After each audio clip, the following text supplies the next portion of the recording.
জঙ্গলে খোলা হলো পশুদের নতুন স্কুল। প্রিন্সিপাল প্যাঁচা। Welcome, students, to a new year of learning. The Jungle School is now officially open. জন্তুদের স্কুলের প্রিন্সিপাল প্যাঁচা রাতে জেগে থাকে, দিনভর ঘুমায়। তাই প্রথম দিনেই ক্লাস শুরু হলো রাতে। স্বাগতম ছাত্রছাত্রীরা জঙ্গল নৈশ বিদ্যালয়ে। এসো আমরা চাঁদের আলোয় পড়াশোনা করি এবং মজা করি।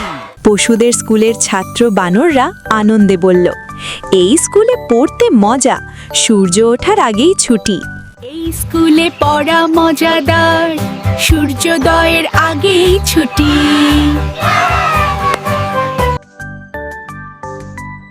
এই গল্প থেকে শিখলাম, শেখার আনন্দ সময় নয়, মন থেকে আসে।